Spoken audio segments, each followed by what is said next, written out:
The dim glow of the flickering fluorescent lights outside the gas station cast long shadows on the cracked pavement, creating a foreboding atmosphere as the clock ticked past midnight. The streets were quiet, the kind of quiet that carries an eerie weight, hinting at unspoken tension. Inside the gas station, a lone clerk stood behind the counter, his attention split between the monotonous drone of a late-night infomercial playing on a small TV and the assortment of candy bars he was lazily restocking.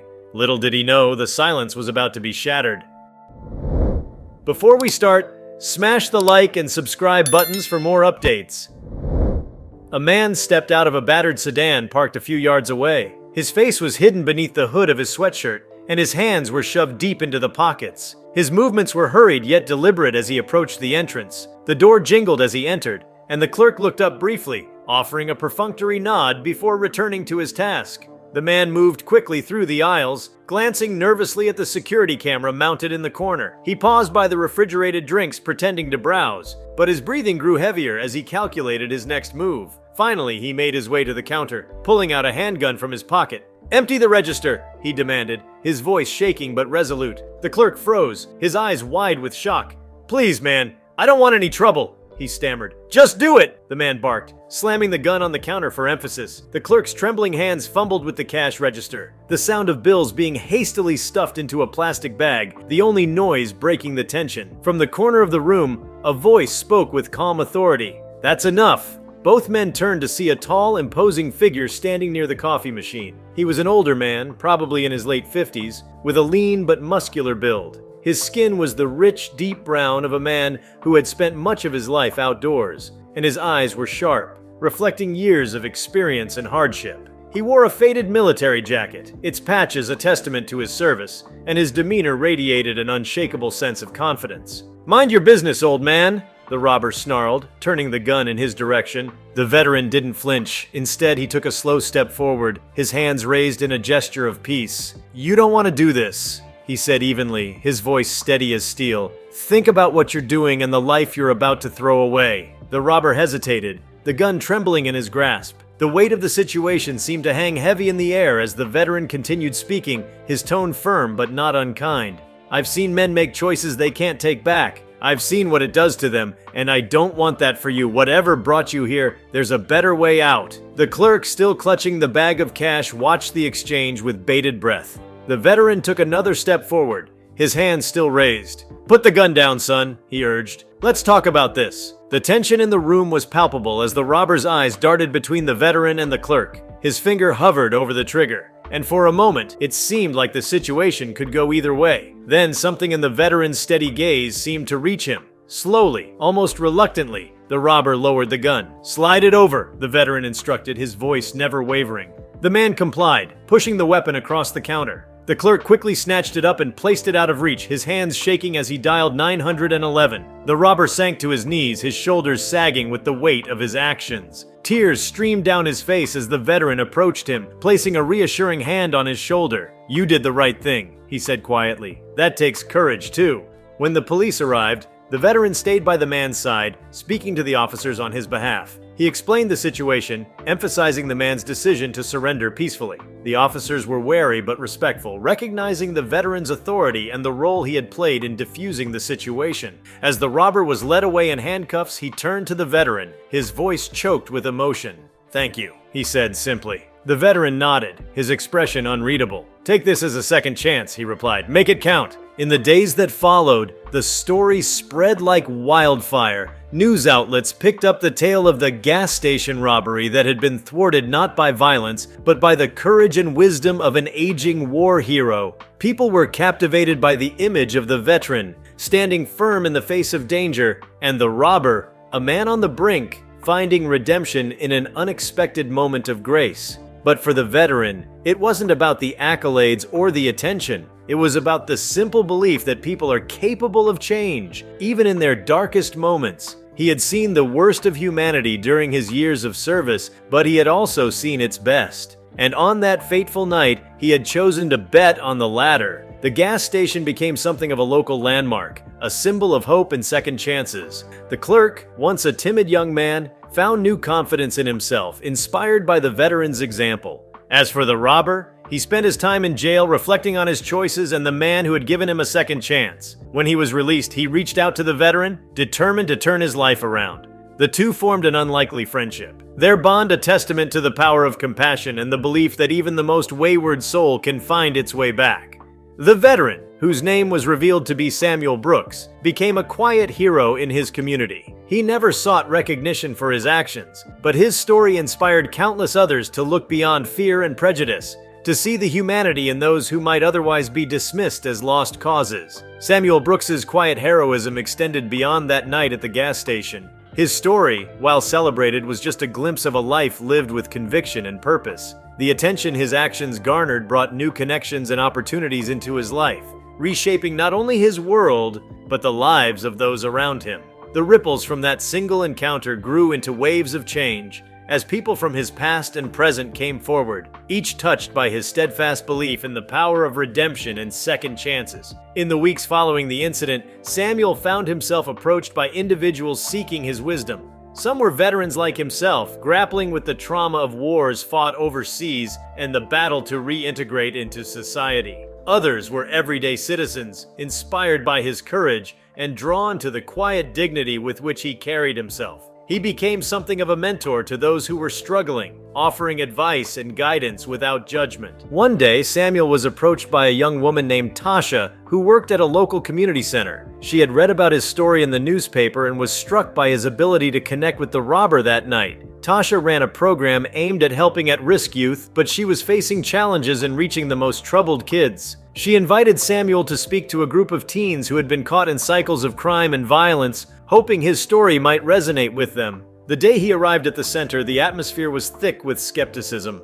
The teens, many of whom were facing probation or community service, slouched in their seats, their expressions guarded. Samuel stood before them, his presence commanding but unassuming. He didn't launch into a rehearsed speech or demand their attention. Instead, he began by telling his story, not just about the gas station, but about his own struggles. Samuel spoke of his time in the military, of the friends he had lost and the moments he had doubted his own strength. He talked about coming home and feeling like a stranger in his own life, about the nights when the memories were too much to bear. He told them about the choices he had made, good and bad, and the people who had helped him find his way back when he felt lost. "I'm not here to preach," he said, his voice steady but filled with emotion. "I'm here to tell you that no matter how far gone you think you are, there's a way back. But it's up to you to take the first step." One by one, the walls the teens had built around themselves began to crumble. They asked questions about his service, about the night at the gas station, and about how he found the strength to stand up for what was right. Samuel answered each question honestly, his humility and authenticity breaking through their defenses. By the end of the session, even the most resistant among them had opened up, sharing their own fears and frustrations.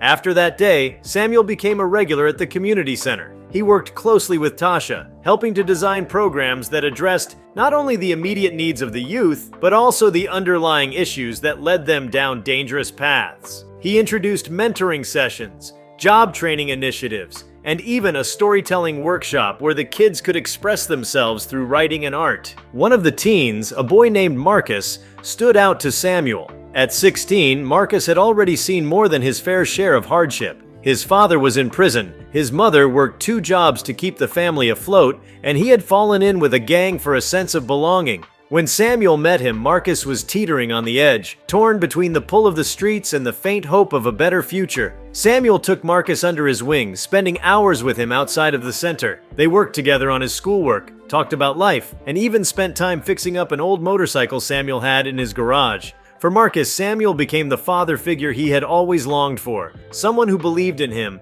even when he struggled to believe in himself. It wasn't just the youth who benefited from Samuel's wisdom. Adults in the community also began to see him as a resource. Local business owners reached out, asking him to speak to their employees about resilience and leadership. Churches invited him to share his story during Sunday services, and schools asked him to address their students. Samuel's simple but profound message that redemption was always possible resonated with people from all walks of life. One evening, as Samuel was locking up the community center, he noticed a familiar face waiting for him by the door. It was the man from the gas station, the would-be robber whose life he had saved. His name was Deshaun, and he looked like a man on a mission. "I needed to see you," Deshaun said, his voice filled with gratitude and determination. "I've been doing everything I can to turn my life around, and it's because of you. You didn't have to stop me that night, but you did. You saw something in me I didn't even see in myself." Samuel listened as Deshaun shared his story. Since his release, he had enrolled in a GED program and was working part-time at a construction company. He had cut ties with the people who had led him astray and was focused on building a better future for himself and his young daughter. Inspired by Samuel's example, Deshaun had even started volunteering at a local shelter, helping others who were struggling to find their way. Hearing Deshaun's words, Samuel felt a deep sense of pride. It wasn't the kind of pride that came from recognition or accolades. It was the quiet, enduring pride of knowing he had made a difference in someone's life.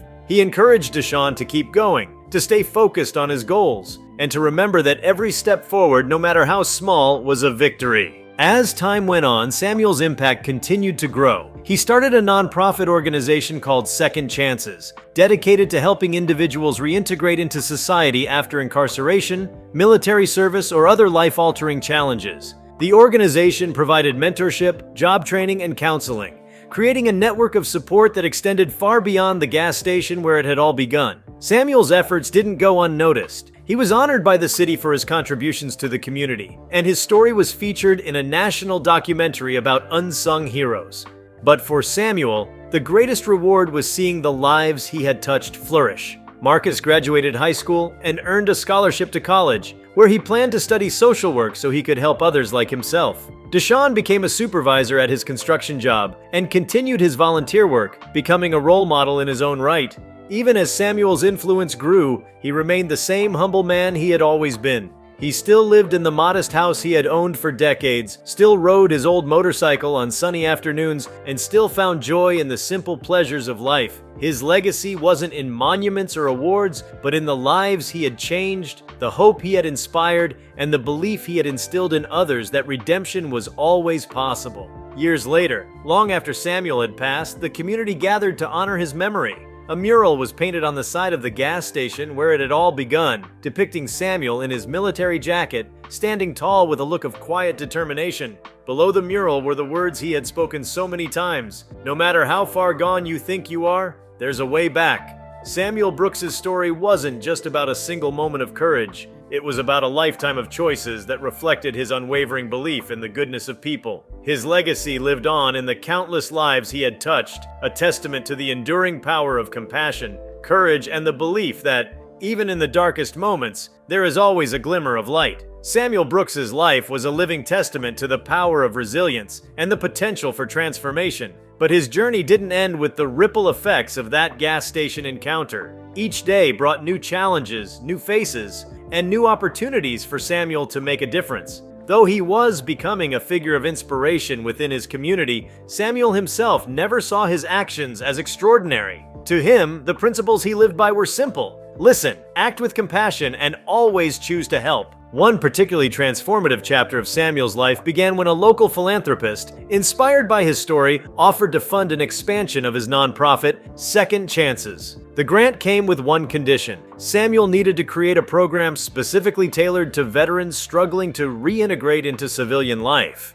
Though Samuel was initially hesitant to take on such a focused project, he understood the unique struggles veterans faced and knew he was uniquely qualified to help. The program, called Operation Reset, became a lifeline for veterans in the area. Samuel's vision was not merely to provide resources, but to create a community where veterans could support one another as they rebuilt their lives. He designed the program with 4 pillars in mind: counseling, career development, housing assistance, and community engagement. Counseling was a cornerstone of Operation Reset, but it went far beyond traditional therapy. Samuel recruited veteran counselors who had experienced the same struggles as their clients. The sessions were informal, often taking place over coffee or during outdoor activities like fishing trips. Samuel believed healing wasn't confined to an office. It happened in moments of shared understanding and camaraderie. Career development became another focal point of the program. Samuel partnered with local businesses to establish a mentorship system where veterans were paired with industry leaders who could teach them new skills and provide job opportunities. One of the most successful partnerships was with a local construction company whose CEO, a fellow veteran, was eager to give back. The company not only hired veterans, but also helped them gain certifications in specialized trades, ensuring they had long-term career prospects. Housing assistance, too, was a critical component of Operation Reset. Samuel understood that stability began with having a safe place to call home. Through fundraising events, donations, and partnerships with local housing authorities, the program was able to renovate abandoned buildings into affordable housing complexes specifically for veterans. Samuel made it a point to be personally involved in these projects, often rolling up his sleeves to help paint walls or assemble furniture. His hands-on approach resonated deeply with the veterans, who saw in him not just a leader, but a brother in arms. Community engagement was perhaps the most unique aspect of the program. Samuel believed that veterans needed not just support, but purpose. He organized volunteer opportunities, allowing veterans to give back to their communities. They built playgrounds, organized food drives, and even mentored at-risk youth through the same community center where Samuel had first begun his outreach work. This dual focus on receiving help and providing it created a cycle of positivity and empowerment. One veteran who particularly stood out in Operation Reset was a man named Carlos Ramirez. Carlos had served 3 tours in Afghanistan and returned home with both physical and emotional scars. He struggled with post-traumatic stress disorder, PTSD, and his attempts to find steady work were constantly derailed by his inability to trust others or manage the anxiety that came with crowded environments. When Carlos first joined the program, he was guarded and skeptical, much like the teen Samuel had mentored years earlier. But Samuel saw potential in him, a spark of determination buried beneath layers of pain. Over time, Carlos began to open up, first during a fishing trip and later during a group counseling session. He talked about the guilt he carried, the friends he had lost, and his struggle to reconcile the man he was with the man he wanted to be. Samuel worked closely with Carlos, helping him navigate his emotions while also introducing him to practical opportunities.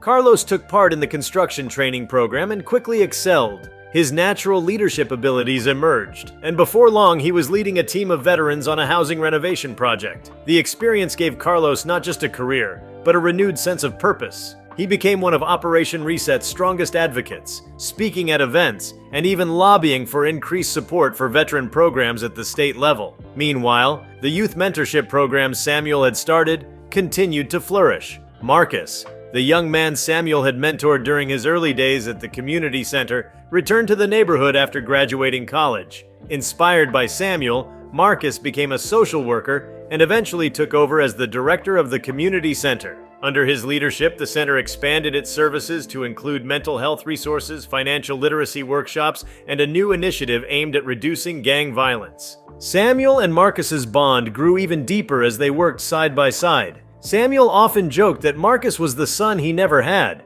while Marcus openly referred to Samuel as a father figure. Together, they became a symbol of hope and perseverance for the community, showing what could be achieved when people were given the support and encouragement they needed. One evening, during a fundraiser for the community center, Marcus made a surprise announcement. He unveiled plans for the Samuel Brooks Leadership Academy, a program designed to train future community leaders. The academy would focus on equipping young people with the skills and confidence to enact positive change, just as Samuel had done for so many. "I wouldn't be here today without Samuel Brooks," Marcus said, his voice filled with emotion as he addressed the crowd. "This man showed me what it means to believe in someone, even when they don't believe in themselves. The Leadership Academy is our way of carrying his legacy forward." The announcement was met with thunderous applause, and Samuel, though overwhelmed by the gesture, graciously accepted the honor. For him, the greatest reward was seeing how far Marcus had come and knowing that the seeds he had planted were continuing to grow. As the years passed, Samuel's work expanded beyond his immediate community. His nonprofit began collaborating with organizations across the country, sharing resources and strategies to help underserved populations. Samuel frequently traveled to speak at conferences, sharing his insights and encouraging others to replicate the programs he had developed. Though he disliked the limelight, he understood the importance of spreading his message. One of the most memorable moments of Samuel's later years came when he was invited to speak at a national summit on criminal justice reform. The event brought together policymakers, activists, and former inmates, all working toward a common goal of creating a more equitable system. Samuel's keynote address was both powerful and deeply personal, weaving together his experiences as a veteran, a mentor, and a man who had seen the potential for change in the most unexpected places. "We can't just lock people away and expect them to come out better," Samuel told the audience. "We have to give them the tools to rebuild their lives. We have to show them that they're more than their worst mistake." The speech received a standing ovation, and Samuel was inundated with requests for partnerships and collaborations. His message was simple but profound. Redemption wasn't just a possibility, it was a necessity for building a better society. Back home, Samuel remained as grounded as ever. He continued to spend time at the community center, where he was a constant presence in the lives of the kids and veterans who looked up to him. He still rode his motorcycle on weekends, still enjoyed quiet evenings on his porch, and still found joy in the small moments of connection that defined his life. When Samuel passed away at the age of 82, his funeral was attended by hundreds of people whose lives he had touched. Veterans, former inmates, community leaders, and everyday citizens came together to celebrate the man who had given so much of himself to others. As the procession wound through the streets, it passed by the gas station where it had all begun. The mural of Samuel, standing tall and resolute, served as a poignant reminder of the legacy he had left behind. In the years following his death, Samuel's impact continued to grow. The programs he had started expanded nationwide, and the Samuel Brooks Leadership Academy became a model for similar initiatives around the world. His story was taught in schools as an example of the power of compassion, courage, and the belief that no one is beyond redemption. Samuel Brooks was more than a hero. He was a reminder that even in the darkest moments, there is always a way forward, a way to rebuild, to heal, and to create a better world. His life was a testament to the enduring power of hope, and his legacy will continue to inspire generations to come. Years after Samuel Brooks's passing, his legacy continued to shape lives in ways that few could have anticipated. The Samuel Brooks Leadership Academy grew into a beacon of hope for young people across the nation, becoming one of the most respected programs for leadership development. Inspired by Samuel's philosophy of second chances, the Academy opened its doors to students from all walks of life, including those from broken homes, troubled backgrounds, and even those involved in the justice system. Samuel's belief that everyone could change, as long as they were given the opportunity, became the cornerstone of the Academy's curriculum. The Academy's success was due in no small part to the passionate group of instructors Samuel had handpicked before his death. These were individuals who embodied the same principles he had taught: empathy, accountability, and the relentless pursuit of betterment. Many of them had themselves come from troubled pasts, making them the perfect mentors to the students who entered the Academy seeking a fresh start. One of the most impactful initiatives created in Samuel's honor was a national scholarship fund that provided financial aid to at-risk youth wishing to pursue higher education or vocational training. Samuel had always believed that education was the key to unlocking a better future, and his scholarship fund helped ensure that the young people who came through the Academy had the financial resources to follow their dreams. Many of the scholarship recipients went on to become leaders in their communities, inspired by Samuel's teachings, and it became clear that his ripple effect had spread far beyond the local boundaries he had once known.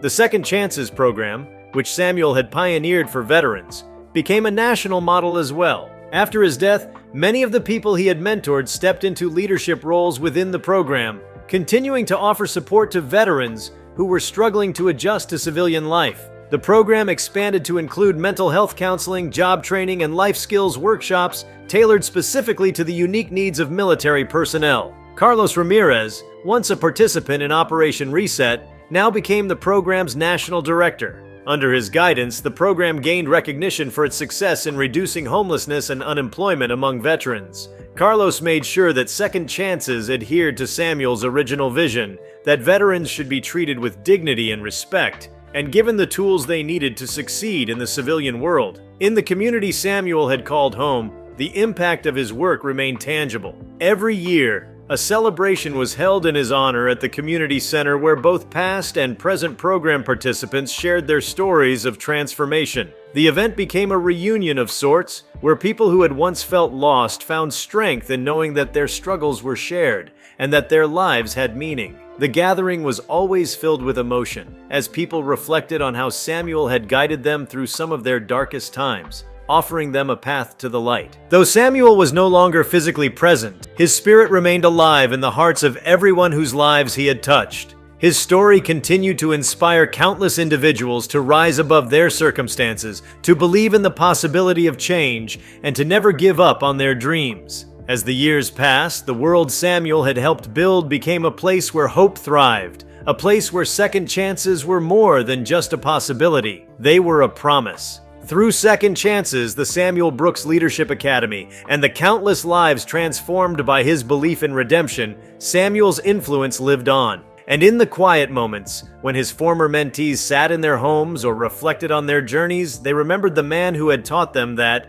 no matter where they had been, there was always a way forward. Samuel Brooks's legacy continued to expand, taking on a life of its own as the world embraced his philosophy of hope, resilience, and transformation. Beyond the programs and initiatives that bore his name, Samuel's teachings inspired broader societal changes. His approach to rehabilitation, community engagement, and leadership development began to influence policies and practices at both the local and national levels. One particularly noteworthy development was the adoption of second chances principles within the criminal justice system. Several states piloted programs modeled after Samuel's work, focusing on restorative justice rather than purely punitive measures. These programs provided individuals with opportunities to make amends, gain valuable skills, and rebuild their lives after incarceration. The data from these initiatives showed significant reductions in recidivism rates, proving that Samuel's philosophy of compassion combined with accountability was not just morally right, but also effective. Educational institutions also began incorporating elements of Samuel's teachings into their curricula. High schools introduced modules on leadership and empathy inspired by the Samuel Brooks Leadership Academy, while universities developed courses centered on community service and mentorship. These programs encouraged students to think critically about the impact they could have on their communities and emphasized the importance of lifting others as they climbed. One particularly moving example of Samuel's posthumous influence came from a young woman named Elena Martinez. Elena had grown up in a rough neighborhood, surrounded by poverty and violence. Despite her circumstances, she was determined to break the cycle and create a better life for herself and her younger siblings. She discovered the Samuel Brooks Scholarship Fund, and with its support, was able to attend college and major in education. After graduating, Elena returned to her community and became a teacher, dedicating herself to inspiring the next generation. She often cited Samuel's story as her greatest source of motivation, teaching her students that their potential was limitless, regardless of where they started.